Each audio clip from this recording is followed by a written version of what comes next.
financial crisis that started in 2007 changed the status quo in modern mainstream economics. If in the 90s and the early 2000s, macroeconomists were trumpeting a state of consensus labeled as the new neoclassical synthesis by Goodfriend and King, the criticisms raised against macroeconomics after the crisis undermined the self-confidence of macroeconomists. Turned into a more reflexive mode, macroeconomists started discussing methodological, historical, and sociological issues such as how have we come to the DSGE consensus, what are its limitations, how can we produce alternative knowledge, etc. It's interesting, too, that blogs became a more popular way of reflecting on this kind of issues. But in contrast to microeconomists, for instance, macroeconomists seem more willing to blog about the history of their field, once there is a kind of a canonical understanding that macroeconomics is made of disagreements between rival schools of thought that criticize each other as wrong from the ground up, as Swallow once wrote. Blog is a short attention span technology, where giving opinions without a careful and detailed analysis is not uncommon. We often see practicing macroeconomists reflecting on historical issues in a very self-centered, non-systematic way. Lots of opinions on how macroeconomics evolved, with a personal tone giving weight to the practitioner's experience in doing macro. People can make claims about something that they don't really care to check empirically, so to speak. An attitude that goes well with the idea of a blog post as the exposure of one's ideas and thoughts instead of featuring elaborate thesis to be defended in an academic article. To me, we historians face here a similar problem as linguists do. Language is a living thing, and although current uses may not follow proper grammatical standards, there's little point in just keeping bashing people for not knowing the grammar. Linguists have to engage with the users and somehow show them that language has standards, and at the same time that linguists have to recognize that different uses are possible. So my concern here is how historians can engage with economists through such particular technology as blogs. So actually what I want to do is give a very potted, impressionistic version of my history of modern macro,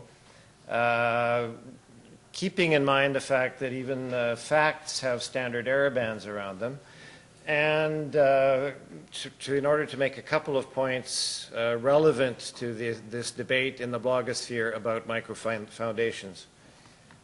First one being that insistence on micro foundations itself is a reaction to a particular falsification, which is the shift of the Phillips curve in the 1970s, and that where we've arrived, at least pre-2008, I'll have a few words to say at the end on what's happened since the financial crisis.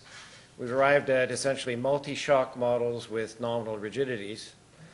So if this is the synthesis, in fact, my bottom line is that micro foundations are more honored in the breach than the observance, in fact. So, in fact, to some extent, this controversy in the blogosphere is misdirected because people, even if they pretend to pay attention to the micro foundations, they're not necessarily purist about it. So the endpoint, at least pre-2008, of these various modifications to the basic framework due to counterfactual predictions was that we wound up with DSGE models with rigidities and as well with several different types of shocks in them. And then along came the financial crisis, which has left a lot of macroeconomists very puzzled.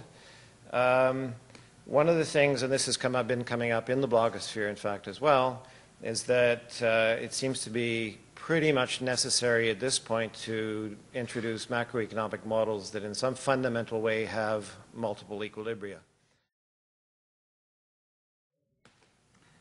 So, what's the role of history in economics in normal periods?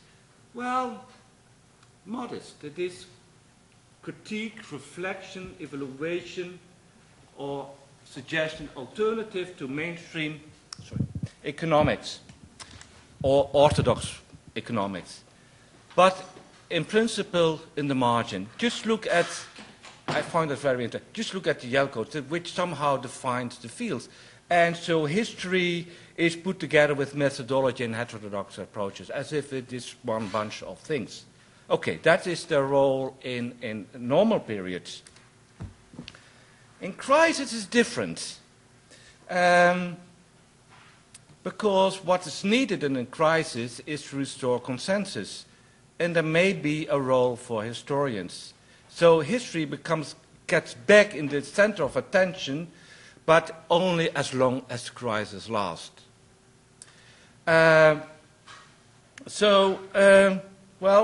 we had the credit crunch, which led to a financial crisis, which led to an economic crisis, and which eventually also led to the crisis in economics as a science.